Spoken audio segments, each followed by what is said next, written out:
지난 며칠 동안 저희들 부부는 서울 여의도에 있는 어느 곳에서 있게 되었습니다. 그때 아내가 밖에 이렇게 나갔다가 들어오면서 어느 아파트에 불이 났다. 그래서 소방차들이 많이 모여들었다고 이야기를 했습니다. 나중에 뉴스를 들어보니까 화재가 났는데 노부부 두 분이 그 불에 타서 돌아가셨다고 그렇게 발표가 났습니다. 아마 이 노부부는 틀림없이 사회적으로 성공한 분일 것입니다. 왜냐하면 여의도 아파트가 보통 비싼 아파트가 아니기 때문에 그렇습니다. 그들에게는 분명히 참 이 어른들을 존경하는 그런 자녀들, 손자, 손녀들, 후배들, 제자들 많이 있었을 것입니다. 그러나 그들은 예상하지 못했던 화재가 발생하는 바람에 그 모든 행복이 다 끝나고 말았습니다. 아마 이분들은 화재가 났을 때 창문에 가서 수건을 흔들면서 살려달라고 소리를 지르기도 했을 것이고, 가장 덜 뜨거운 데 가서 서로 껴안으면서 이 연기를 덜 마시려고 노력을 했을 것지도 모르겠습니다. 그러나 이들은 자신들에게 어떤 일이 일어날지 알지 못했기 때문에 참 가장 불행한 방법으로 돌아가시고 말았습니다. 사람들은 자신의 미래에 어떤 일이 일어날지 전혀 알지 못합니다.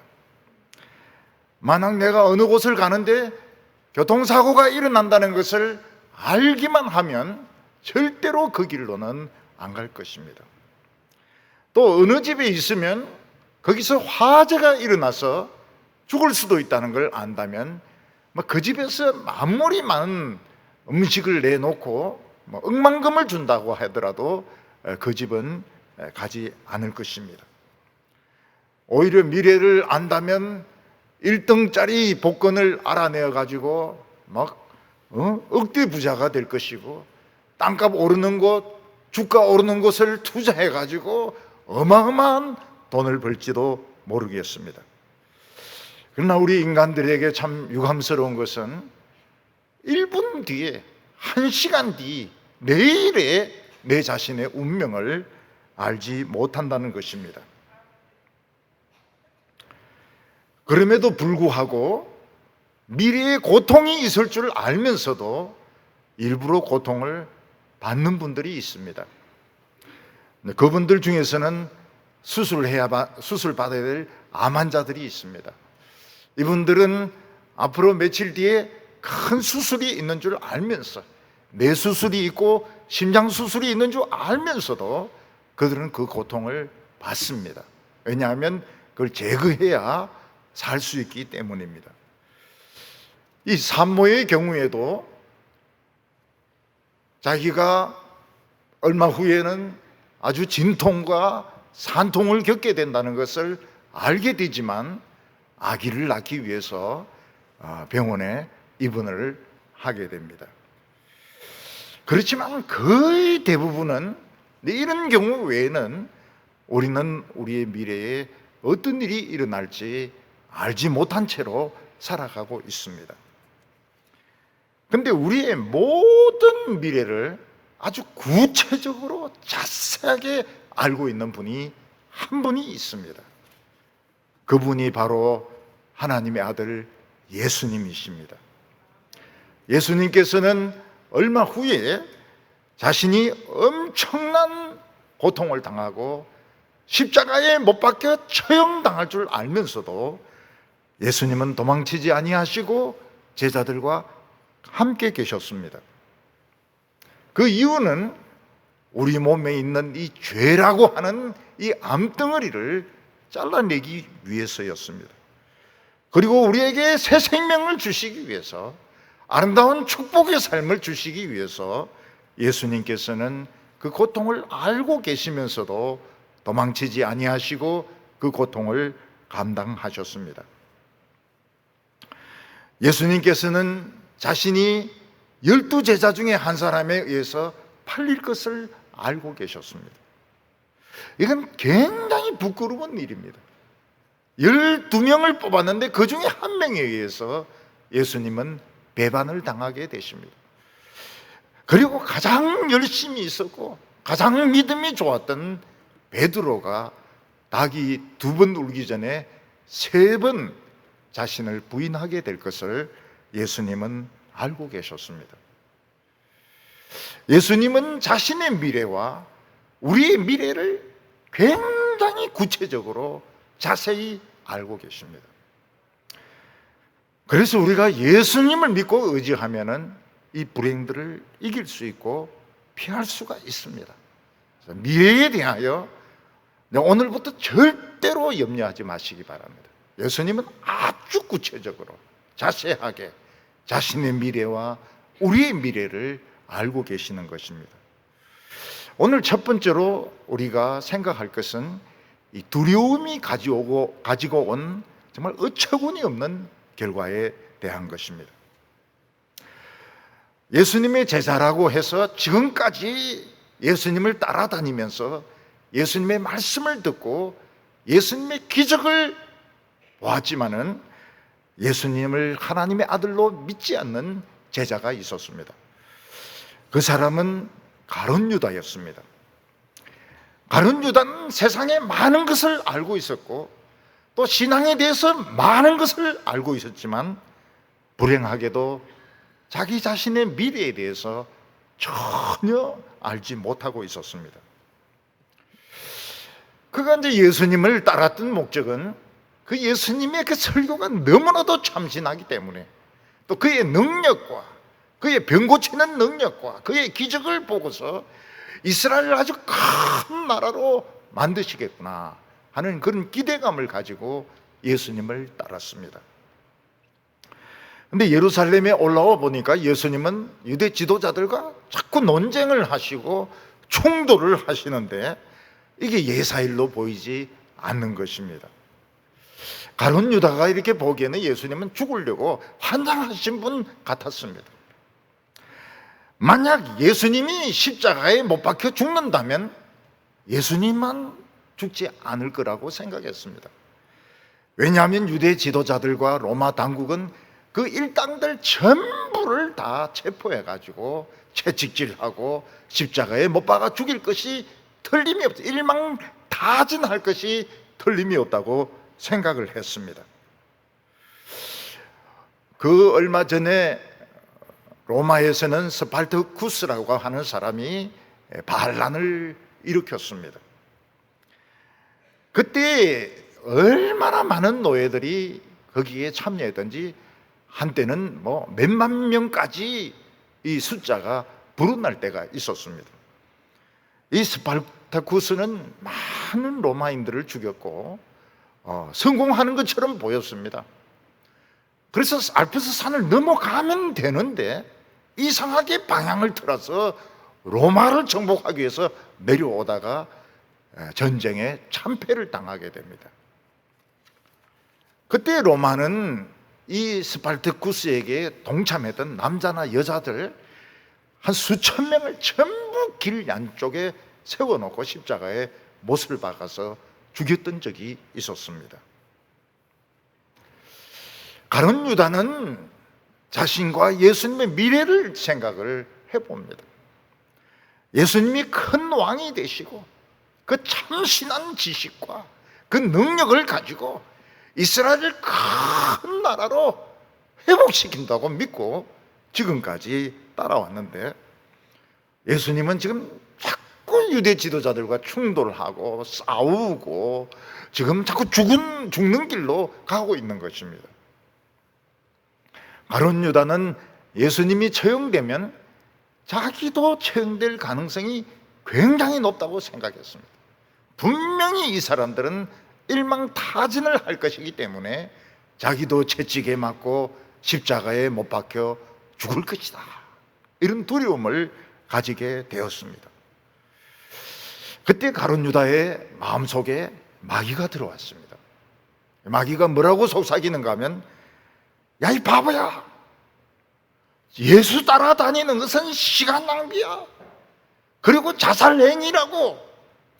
아직 시간이 있을 때에 예수를 배반하고 도망치라. 살 길을 찾아라. 그러면서 마귀가 귀에 대놓고 속삭였던 것입니다. 이건 굉장히 무서운 소리입니다. 그런데 우리가 이 세상에 살아갈 때 보면 이 마귀의 소리가 들릴 때가 굉장히 많습니다. 사업이 뜻대로 잘 되지 않고, 자녀들의 일이 어려움이 생기고, 병이 생기고 이럴 때 마귀가 우리에게 속삭입니다. 야, 이 바보야! 지금 하나님을 믿고 기도만 한다고 하는 것은 아무것도 안 하는 것이야. 빨리 아직 살아있을 때, 시간이 있을 때 세상으로 뛰쳐나가서 돈도 좀 구하고 치료도 받고 유명한 사람 좀 붙들고 도와달라고 부탁해라. 그런 소리가 우리 귀에 들릴 때가 굉장히 많습니다. 이 바보야! 하나님을 믿는다고 하는 것은 자살행위란 말이야. 너 살아야 돼. 이런 소리가 들리는 것입니다. 우리는 성경에서 병으로 죽었지만 예수님의 능력으로 살았던 두 사람을 봐야 됩니다. 한 사람은 그 열병으로 죽어가던 회당장 야이로의 딸이었습니다. 회당장은 예수님에 대한 조그마한 믿음을 가지고 있었기 때문에, 큰 믿음도 아닙니다. 작은 믿음을 가지고 있었기 때문에 의사를 찾아가지 않고 예수님을 찾아갔습니다. 그리고 예수님 밑에 무릎을 꿇고, 지금 저희 집 아이가 거의 다 죽어가고 있습니다. 오셔서 기도해 주시고 아이를 고쳐주십시오. 예수님이 따라가십니다. 예수님이 따라가시는데 예수님이 너무 늦게 오신 것입니다. 그러니까 집에서 하인이 하나 달려오더니 선생을 괴롭게 하지 마십시오. 애가 죽었습니다. 그때 이 회당장이 얼마나 낙심이 됩니까? 예수님을 믿으면 살 줄 알았는데 예수님이 그냥 늦게 오시는 바람에 그 12살 된 딸이 죽어버린 것입니다. 그때 예수님이 뭐라고 말씀하십니까? 두려워하지 말고 믿기만 하라. 아니, 애가 죽었는데 뭘 믿습니까? 모든 것이 다 끝장이 났는데 뭘 믿습니까? 뭘 믿고 뭘 기다리고 뭘 바라봅니까? 애가 죽었다니까요. 근데 예수님께서는 그 죽은 아이 집을 계속 찾아갔습니다. 그럼 방에 들어가 보니까 아이가 침대에 죽어 있는데 다른 사람들 다 나가라고 하고 그 부모와 제자들 셋만 두고서 예수님은 어떻게 하십니까? 달리다 쿰! 소녀야 일어나라! 그러니까 눈을 딱 뜨면서 바로 일어나는 것입니다. 애가 살아나 버렸어요. 쿰! 한마디에 애가 일어나는 것입니다. 이건 정말 놀라운 일입니다. 사람이 죽으면 끝난 것입니다. 아무도 죽은 사람을 살릴 수 없습니다. 쿰! 스탠드업 플리즈! 아무도 일어나지 않습니다.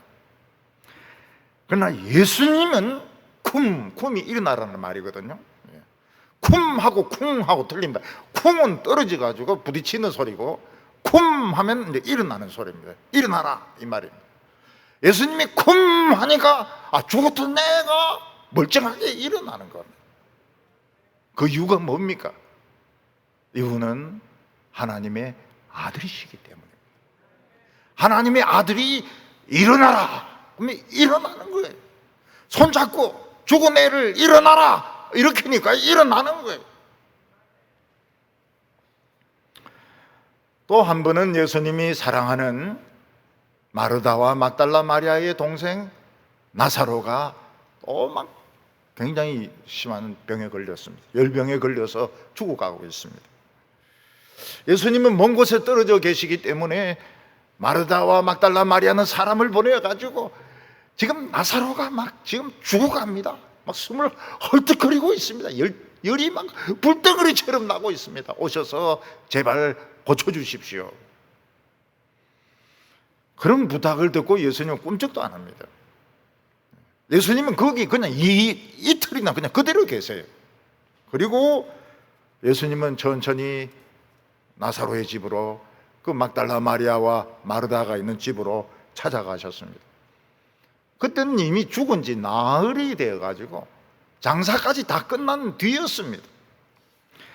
그때 마르다와 막달라 마리아는 똑같은 소리를 하면서 웁니다. 선생님이 여기 계셨더라면, 랍비가 여기 계셨더라면 우리 동생이 안 죽었을 텐데요. 그들은 예수님이 랍비시고 하나님의 아들인 것을 믿었습니다.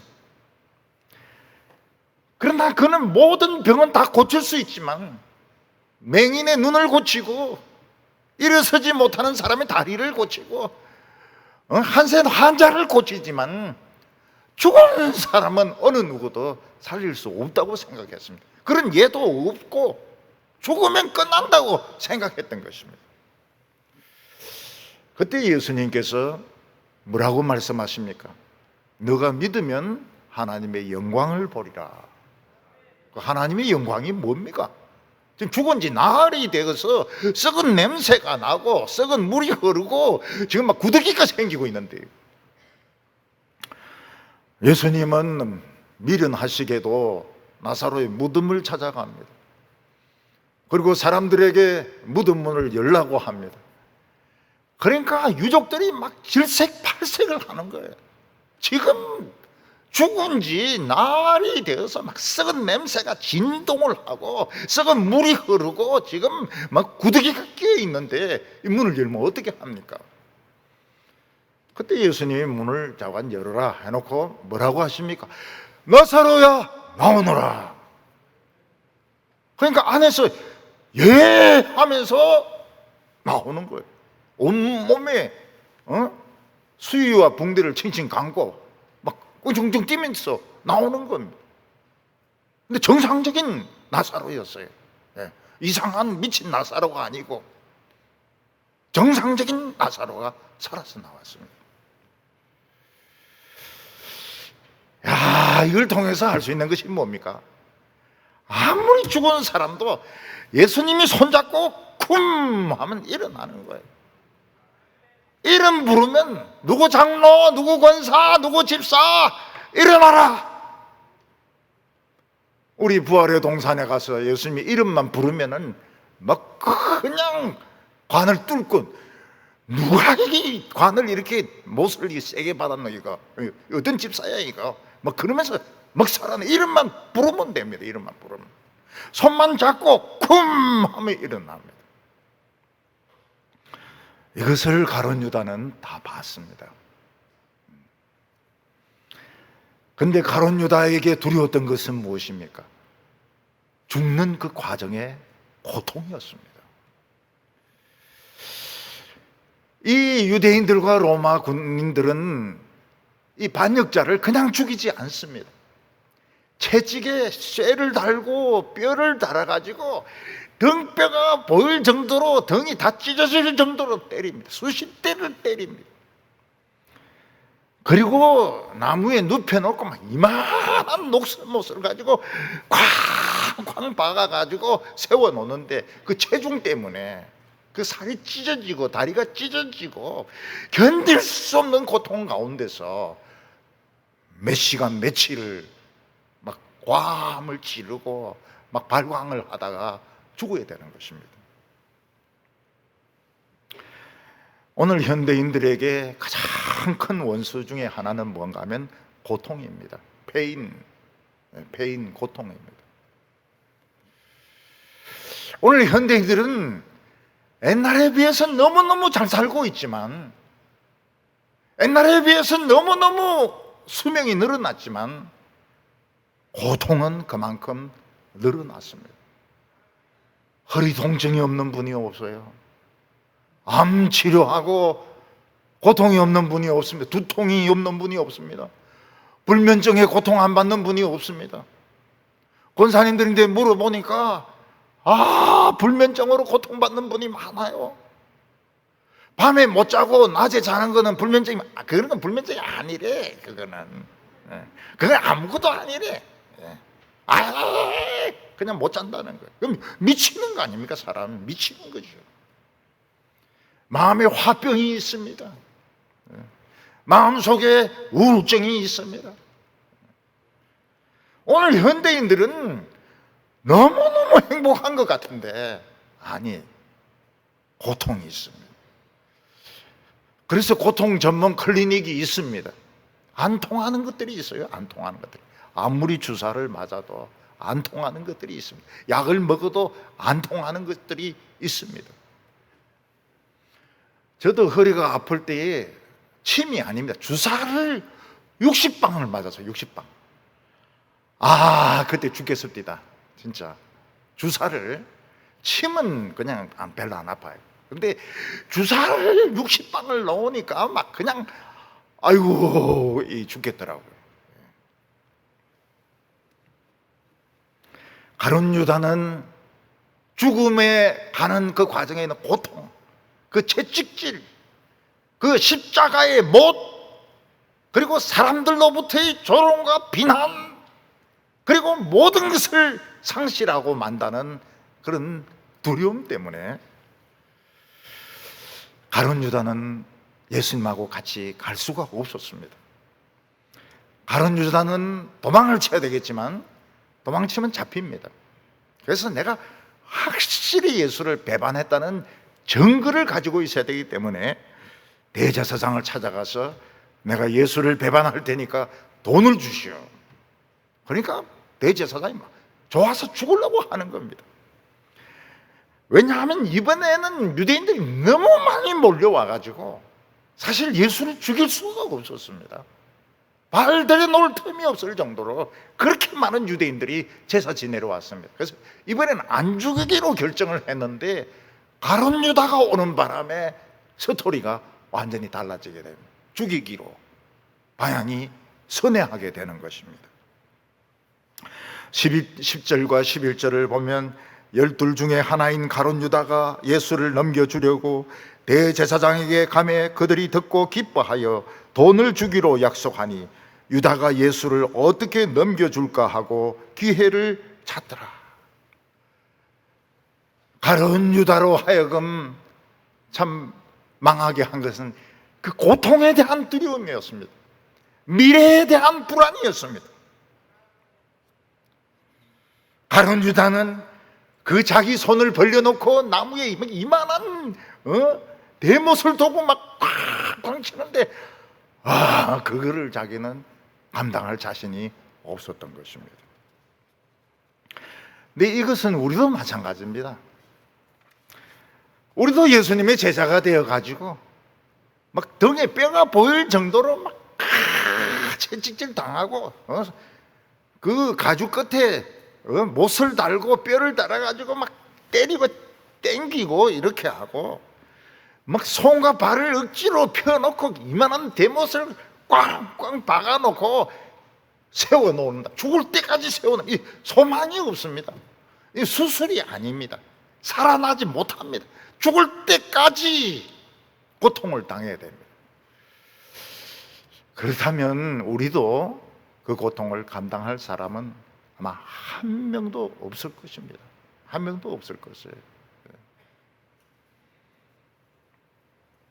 가룟 유다가 뭘 몰랐습니까? 하나님의 자비하심, 하나님의 사랑을 몰랐습니다. 하나님은 우리에게 감당하지 못할 시험을 주시지 아니하시고 시험 당할 때는 반드시 피할 길을 주셔서 감당하게 하신다. 하나님은 좋으신 하나님이십니다. 하나님은 God is love.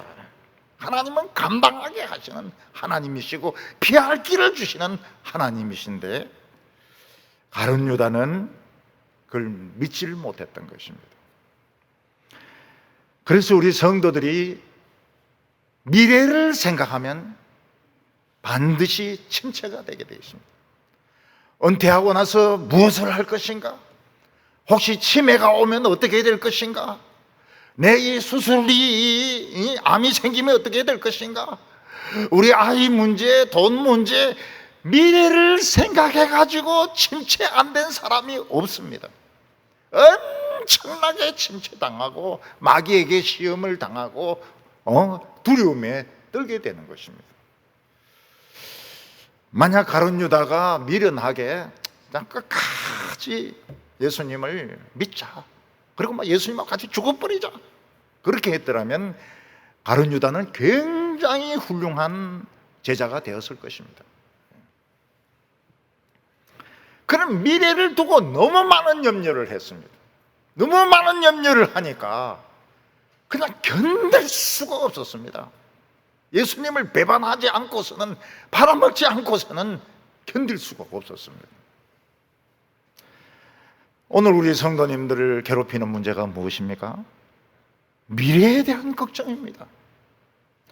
직장 정년퇴직을 하고 난 뒤에 나는 무엇을 할 것인가? 나는 늙어서 무엇을 할 것인가? 나는 혹시 폐지를 줍지 않을 것인가? 폐지 줍는다고 해서 꼭 나쁘다고 생각하지 마십시오. 그러나 폐지를 줍는 것은 참 위험하고 고생스러운 일입니다. 치매가 오면 어떡하나?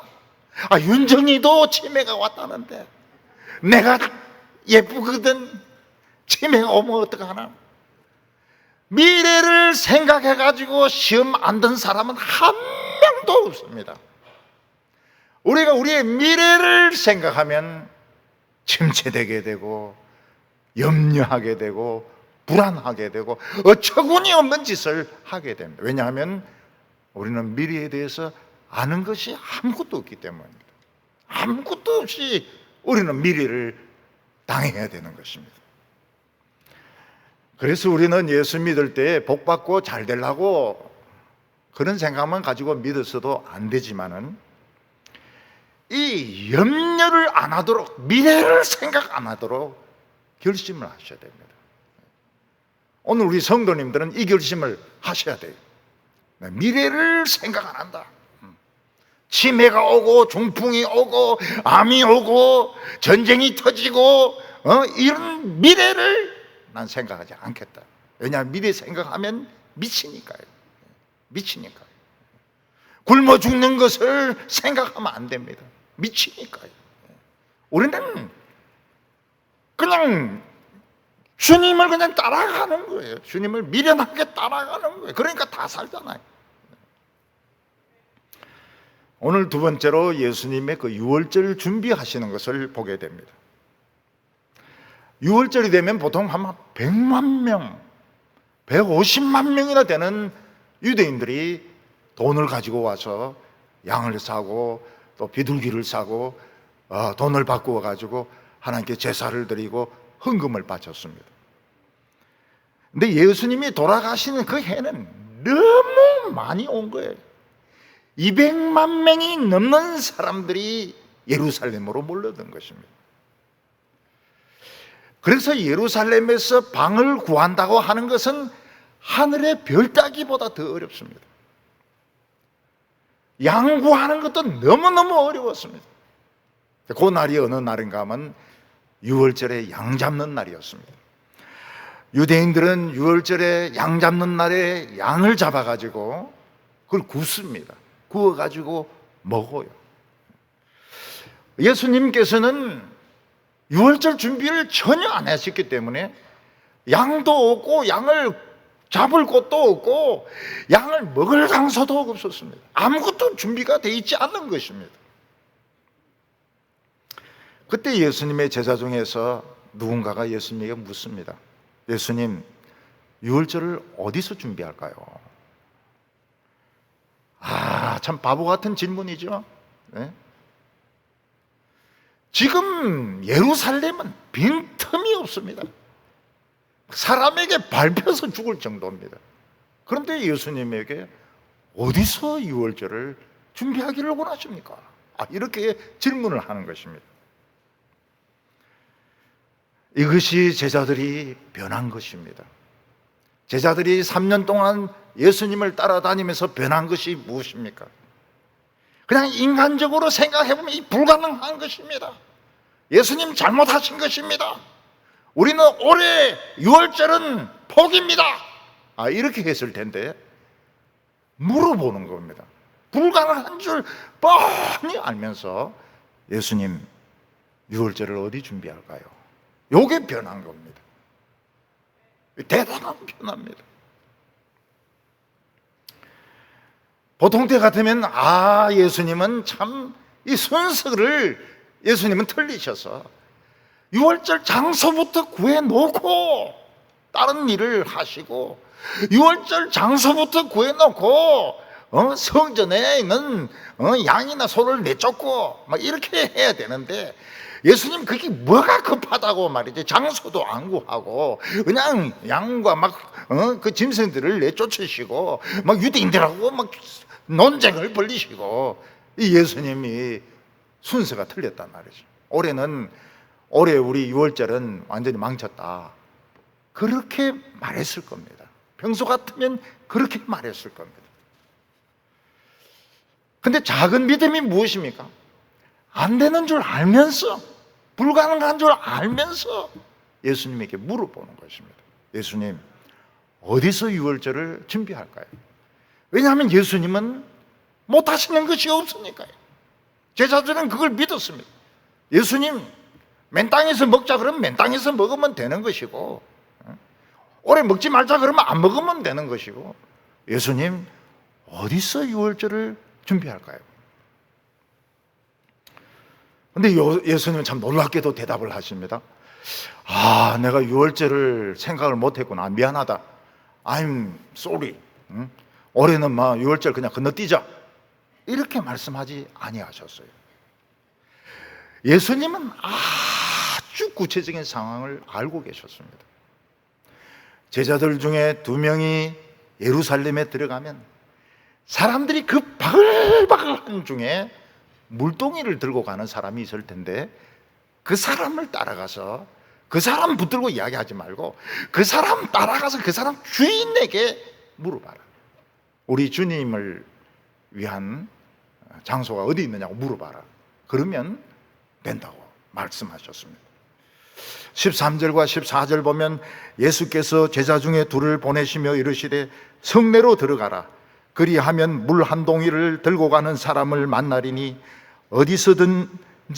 어디든지 그가 들어가는 그 집 주인에게 선생님의 말씀이 내가 내 제자들과 함께 유월절 음식을 먹을 나의 객실이 어디 있느냐 하시더라 하라. 예루살렘에는 막 입추의 여지가 없이 사람들이 막 들어차 있습니다. 그런데 이렇게 희한하게 물동이를 들고 있는 남자가 하나 눈에 띄는 겁니다. 여자들은 다 머리에 이래 지지만 물동이를 쥐고 있는 사람이 한 사람 저기 보여요. 근데 그 사람이 막 얼마나 빠르게 사람 사이를 막 움직이면서 이 골목 저 골목 막 돌아다니는지, 이 2 제자들은 막 거의 다름질 하다시피 해가지고 이 물동이 드는 사람을 놓치지 않으려고 막 끝까지 따라가니까 어느 집으로 들어가는 겁니다. 그래서 그 물동이를 들고 들어간 집 주인을 만나가지고, 우리 선생님 예수님이 말씀하시기를 여기 준비한 유월절 장소가 있다던데 거기가 어딥니까? 이렇게 물어봅니다. 이 주인이 아주 놀라는 거예요. 올해는 이 다락방을 빌려주고 싶지가 않은 거예요. 사람 이 다락방 빌려주면 막 떼돈을 법니다. 막 이 사람 저 사람이 막 빌려달라고 부탁을 하는데, 이 다락방 주인은 아무에게도 빌려주고 싶지가 않은 거예요. 나중에 알고 보니까 예수님과 제자들을 위한 최후의 만찬, 최초의 성찬식을 위해서 하나님이 준비한 장소였던 거예요. 성령이 이 사람의 마음을 감동시켰던 것입니다. 예수님은 그 집에 제자들을 데리고 가셔서 2가지 일을 하셨습니다. 그 하나가 무엇인가 하면 제자들의 발을 일일이 씻겨주신 것입니다. 마가복음에는 이게 안 나와요. 근데 다른 데는 다 나옵니다. 제자들의 발을 일일이 다 씻겨주시고 수건으로 닦아주신 것입니다. 이것은 무엇을 말합니까? 너희들 한 사람 한 사람이 이렇게 소중한 사람이다. 나는 너희들을 진심으로 사랑하고 너희들은 정말 소중한 사람인 것을 깨달아야 된다고 일일이 발을 닦아 씻어주시고 닦아주신 것입니다. 예수님은 제자들에게 뭐라고 말씀하셨습니까? 너희들은 이미 목욕한 자다는 겁니다. 하나님의 샤워를 받은 자입니다. 성령으로 샤워를 받고 말씀으로 샤워를 받고 이미 샤워를 한 사람입니다. 그래서 혹시 죄를 짓는다 하더라도 발에서 냄새 나는 것이기 때문에 예수 믿는 것을 다시 할 필요가 없어요. 그냥 발만 씻으면 온몸이 깨끗해진다고 말씀하셨습니다. 어떤 분은 이런 부흥회 같은 거 하면 새로 믿을 사람 나오세요 이러면 계속 나오는 사람이 있어요. 지난주에도 나왔는데 또 나오고 이번에도 또 나오고, 왜냐하면 자기 믿음이 부족하기 때문에. 근데 그렇게 할 필요가 없이 그냥 발에만 지금 냄새가 나기 때문에 발만 씻으면 되는 것입니다. 오늘 하나님께서는 왜 우리를 이곳에 오게 하셨을까요? 우리의 발을 씻어주시기 위해서입니다. 다시 말해서 너희들 한 사람 한 사람이 얼마나 중요한 사람인 줄 알아라. 남이 어떻게 생각하든지 남이 뭐라고 말하든지 간에 너희들이 얼마나 중요한 사람인지 깨닫기를 원한다. 그래서 발을 씻겨주시기 위해서 예수님은 우리를 오라고 하신 것입니다. 그래서 오늘 발을 꼭 씻고 가시기 바랍니다. 오늘 저 수도 틀어놓고 발을 꼭 씻고 가시기 바랍니다. 일부러 그렇게 할 필요는 없지만 샤워 이미 했어요. 그 미국 사람들 이래 보니까 샤워가 굉장히 많더라고요. 결혼하기 전에 보면 총각은 배철러 샤워, 처녀는 브라이드 샤워, 임신을 하게 되면 베이비 샤워, 샤워가 굉장히 많아요. 그 샤워하면은 친구들이 다 몰려가지고 막 선물도 주고 축하도 해주고 막 박수도 치고 이러는데 우리는 이미 샤워를 한 사람입니다. 무슨 샤워를 했습니까? 성령의 샤워, 말씀의 샤워, 축복의 샤워. 온 몸이 깨끗한 사람들입니다. 발에만 좀 먼지가 묻어 있는 것입니다. 예수님은 제자들이 나중에 예수님의 십자가에 못 박혀 죽었을 때 아니 제자 중에 하나가 배반한 것도 모르고 죽으시는 선생이 어디 있느냐고 생각할까 싶어서 예수님은 제자들에게 말씀하셨습니다. 너희들 중에 한 사람이 나를 팔 것이다.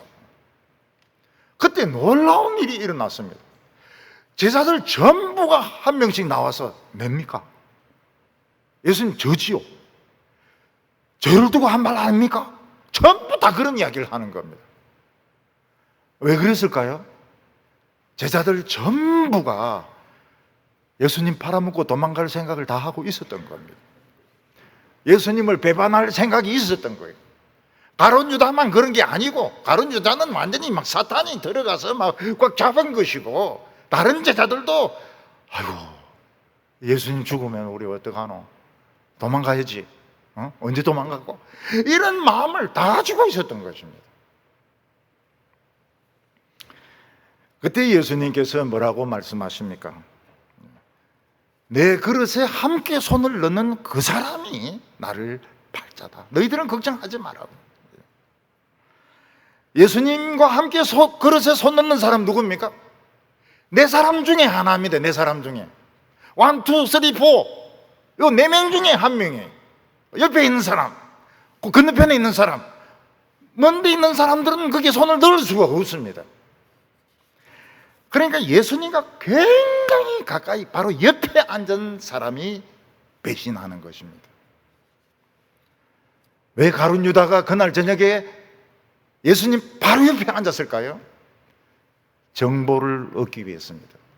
오늘 저녁에 어디에 있느냐 요거 알아내기 위해서 예수님이 바로 옆에 앉아가지고 이제 이 떡이나 그 식초에 손을 넣었던 것입니다. 근데 이상한 것은 가룟 유다가 예수님하고 이 손을 같이 안 넣으려고 하는데 이상하게 같이 들어가는 거예요. 반박자 쉬고 넣자 이런데 보니까 예수님 손하고 같이 들어가고 또 같이 들어가고 또 같이 들어가고 항상 예수님 손하고 같이 그릇에 들어가는 것입니다. 왜 그렇게 했을까요? 예수님이 가룟 유다의 그 양심을 움직여 가지고 아직도 남아있는 이 시간에 회개해라. 꼭 가룟 유다가 배반해야 예수님이 죽는 게 아니거든요.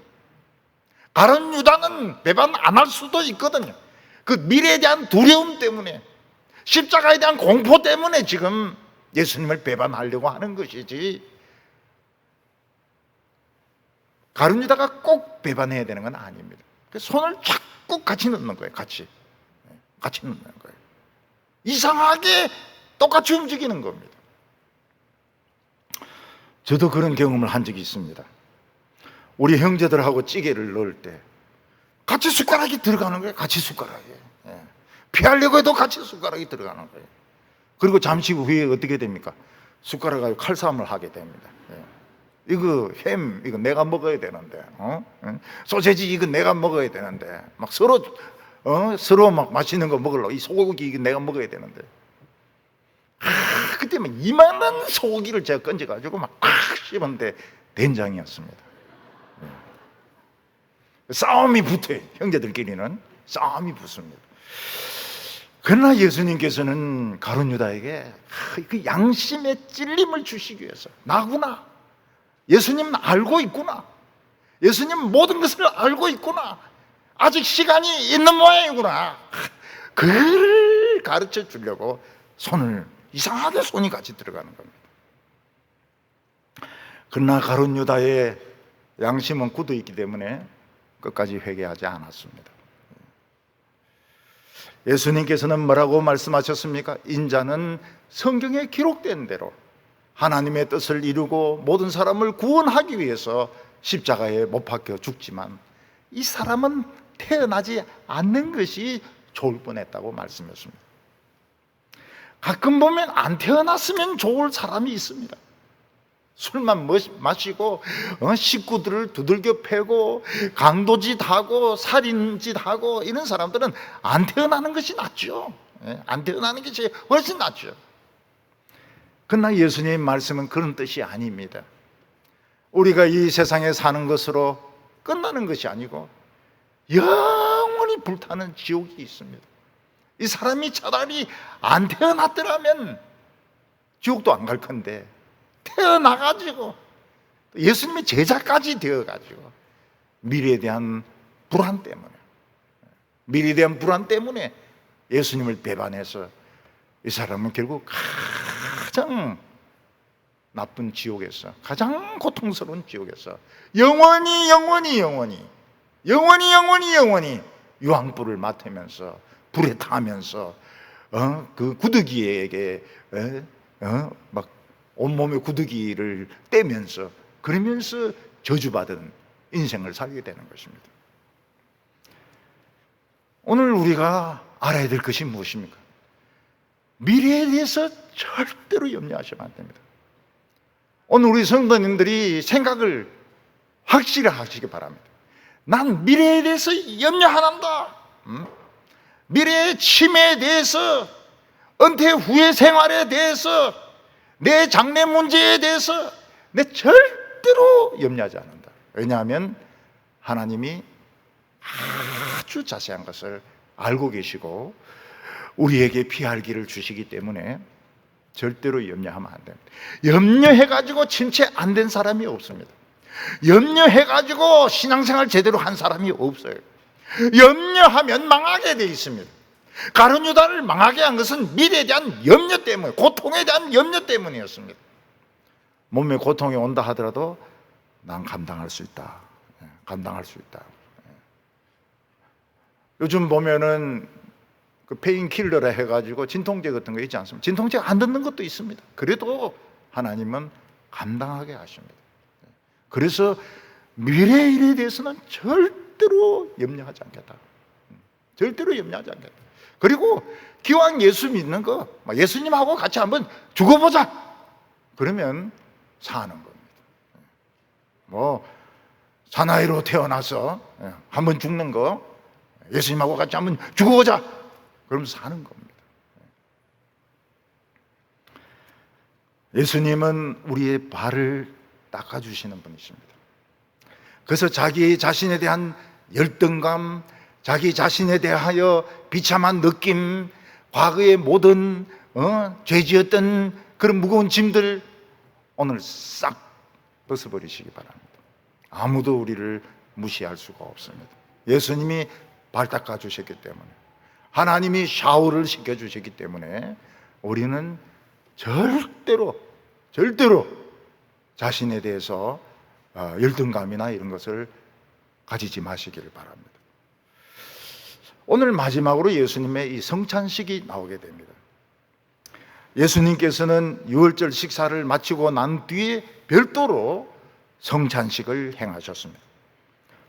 큰 떡을 하나 가지고 오셔가지고 예수님 떡을 떼시고 제자들에게 떡을 떼라고 했습니다. 제자들도 전부 다 떡을 떼가지고 한 덩어리씩 다 들고 있습니다. 그때 예수님께서 뭐라고 말씀하십니까? 받으라, 받아 먹으라, 내 몸이니라. 그렇게 말씀하셨습니다.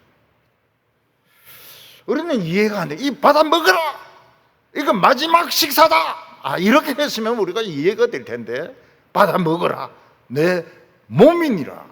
이렇게 말씀하셨습니다. 이것은 예수님께서 곧 그의 몸이 찢겨서 죽는 것을 보여주십니다. 제자들은 죽을 필요가 없습니다. 떡을 먹는 것이 예수님과 함께 죽는 것입니다. 그러니까 가룟 유다가 얼마나 멍청한 사람입니까? 얼마나 오해를 했습니까? 예수님하고 같이 죽는 것은 떡 먹는 겁니다. 떡 먹는 거. 예수님이 그렇게 이거를 가볍게 만들어 주셨어요. 그런데 가룟 유다는 자기도 그래 죽어야 되는 줄 알고 예수님을 팔아먹었습니다.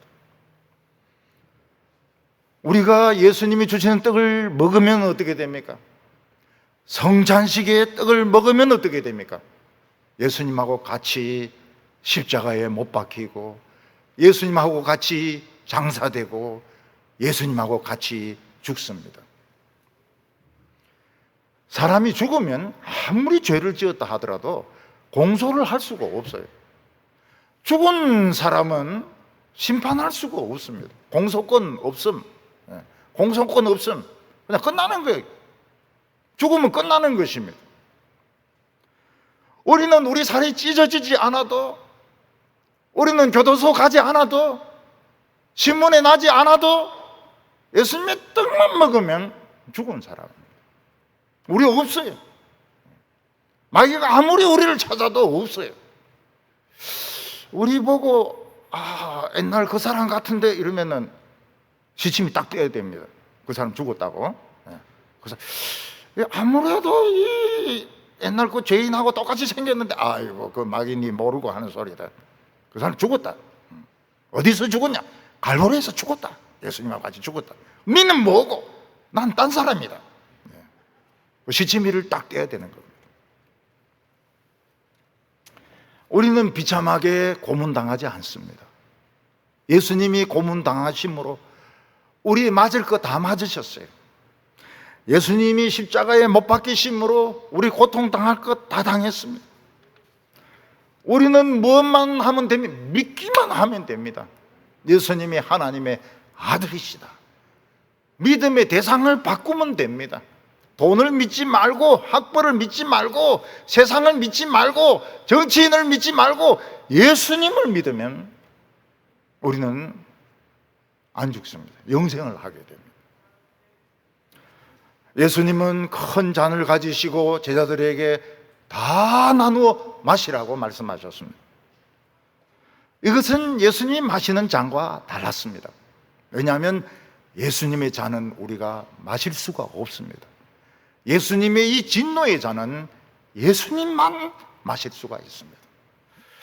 예수님은 제자들에게 포도주 잔을 마시게 하심으로써 이것은 언약의 피, 내가 모든 사람의 죄를 위하여 흘리는 피라고 말씀하셨습니다. 예수님께서는 이 피로 언약하셨습니다.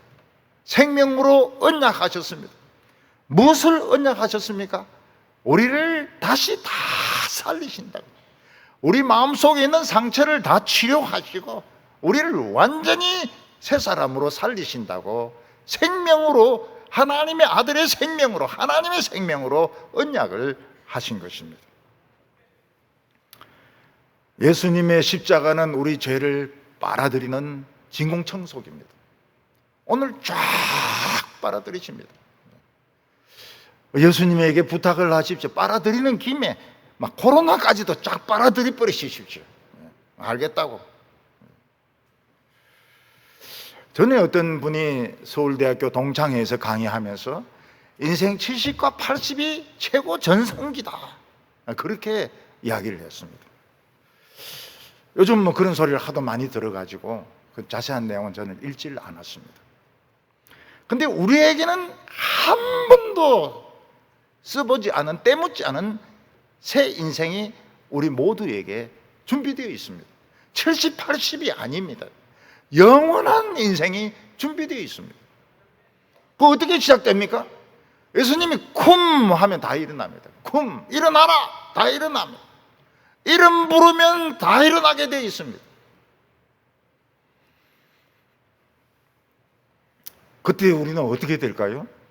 모릅니다. 우리는 알 수가 없습니다. 그러나 유치원생과 대학 교수님의 차이가 있습니다. 지식이나 감정이나 모든 일에.